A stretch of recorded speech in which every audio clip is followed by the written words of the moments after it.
গতদিনে যে আলোচনাটা হয়েছিল, যে আজকে সে আলোচনা উঠে এসেছিল, আজকে অর্থাৎ আগামীকাল ওনারা বলেছিল, অর্থাৎ আজকে এটা ফাইনালাইজড হয়ে যাওয়ার কথা। কিন্তু আমাদের যে আইএসএফ এর যে কোর্ট সিটগুলো আছে আজকে এখনো পর্যন্ত ফাইনালাইজড হয়নি। তারা আরো কয়েকটা দিন সময় চেয়েছে। আমরা আমাদের অবস্থান ক্লিয়ার করে এসেছি যে আমরা প্রয়োজনে অনেকটা স্যাক্রিফাইস করতে প্রস্তুত আছি, সেটাও বলেছি কোথায় কোথায় আমরা ছাড়তে রাজি আছি, কিন্তু আমাদের কোর্ট সিট আমরা কোনো মতেই ছাড়তে পারবো না। তো দু একটা দিন টাইম চেয়েছে, বৃহত্তর স্বার্থের কথা মাথায় রেখে আমরা আরো কয়েকটা দিন অপেক্ষা করছি। দেখুন, সেগুলো যখন আমরা পাবলিক ডোমেইনে নিয়ে আসছি না, আমরা টোটাল এই জোটের অবস্থানটা একটা দিন তো ফাইনালাইজ হবে, সেই সময় আমরা কতটা চেয়েছিলাম, আমাদের কোন কোর্স গুলো চেয়েছিলাম, কি হয়েছিল সে বিস্তারিত না, ওই সংখ্যা এখন আমরা বলবো। একটা বিষয়, যখন বিজেপি তৃণমূল তারা প্রায় প্রার্থী তালিকা প্রায় চূড়ান্ত করে ফেলেছে, সেখানে এখনো বামেদের সঙ্গে আপনাদের এখনো জোটটা নিয়ে এখনো জটিলতা। আমরা তো এসে গেল, হ্যাঁ আমরা চাইছি স্পিড আপ হোক, কিন্তু আলোচনা তো থাকবেই। আমাদের পার্টির মধ্যেও যেমন আলোচনা আছে, গণতন্ত্র পরিবেশ আছে, বামেদের মধ্যেও সেটা আছে, সেটা তারা বারবার বোঝাচ্ছেন। আমরা কিন্তু এটা বারবার বোঝানোর চেষ্টা করছি যে এটা স্পিড আপ হোক।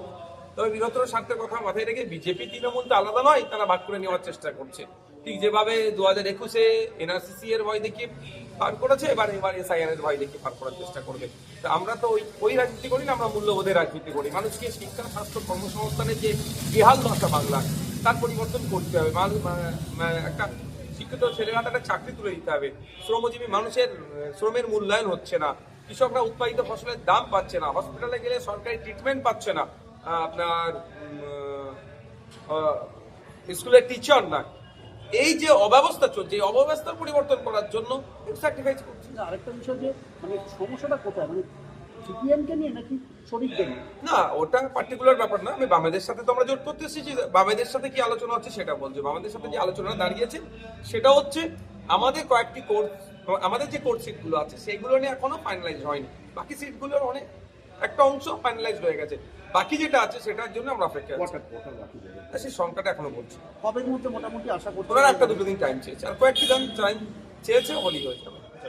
তবে আমি আশা করছি যে আমার এইটা 2 দিনের মধ্যে উনি করে দেবেন। আরেকটা বিষয় দেখা যাচ্ছিল, গতবার আপনারা যেখানে প্রার্থী দিয়েছিলেন ফরওয়ার্ড ব্লকও দেখা যাচ্ছিল সেখানে প্রার্থী দিয়েছিলেন, এরকম কি না? ওইগুলো তো হবেই না, এবারে হওয়ার কোনো প্রশ্ন আসছে না। এক নম্বর কথা। দ্বিতীয় হচ্ছে, এই জন্যই এত আগে থেকে আমরা শুরু করেছি। আইএসএফ এত আগে থেকে কেন জোট শুরু করেছে, যে এই জন্যই যে গতবারে যে জায়গাগুলো ফাঁক করছিল বা প্রচার প্রসারের ক্ষেত্রে বুথের স্তর পর্যন্ত নামানোর ক্ষেত্রে যে সমস্যাগুলো ছিল, আর না সমস্যার সম্মুখীন হতে হয়, সেগুলো আগে থেকে আমরা করছি। বারবার বলছে যে তারা এখানে আলিমুদ্দিনের সঙ্গে তারা আলোচনা করছে, কথা বলছে। অন্যদিকে আপনাদের কথা বলছে যে আপনারা যদি চান তাদের সঙ্গে হাত মিলাতে পারেন। আপনারা কি ভাবছেন, এবং জোট দিয়ে এখানে হুমায়ুন কবির দলের সঙ্গে এই আপনার জোট করতে পারছেন কোনো আলোচনা? দেখুন, আমি আমার সাথে বেশ কয়েকটি রাজনৈতিক দল, অনেক সামাজিক সংগঠন এই জোটে আসার আহ্বান জানিয়েছে। যারাই আমাকে জোটে আসার আহ্বান জানিয়েছে, আমি বামদের সাথে তাদের লিয়াজও করিয়ে দেওয়ার চেষ্টা করেছি, যে ওখান থেকে আলোচনা। একটা জায়গায় তো একটা তো পাওয়ার হাউস হওয়া দরকার, বা একটা তো সেন্টার পয়েন্ট হওয়া দরকার। সব আমি আমার মতো আলোচনা করবো, বামেরা বামেদের মতো আলোচনা করবে, আমি ওই সিট তোমাকে দেবো, ওই সিট দেবো, একটা হটস্পট নিতে পারে। সেন্টার পয়েন্ট হিসাবে আমরা বামেদের দিকে করছি। তো সুতরাং যারা আলোচনা করছে বামেদের সাথেই করছে। দেখুন, সে প্রশ্ন তো অনেক থাকছে। এখন আমরা যে আলোচনাটা এখন বামেদের সাথে করছি, আগে আমার দিকটা ক্লিয়ার করে নি, আমার সিট নিয়ে যে কোর্ট সিট নিয়ে যে মতভেদ হচ্ছে সেটা ক্লিয়ার করি, পরবর্তী পদক্ষেপ কি আছে সেগুলো বলবো। এখন আপনাদের আলোচনা হুমায়ুন কবিরের দলের না, আমাদের আলোচনা আইএসএফ এর আলোচনার মধ্যে। আইএসএফ ওই যোগাযোগ করেছিল না আমার সাথে। ঠিক আছে, ছবিটা করে নিই।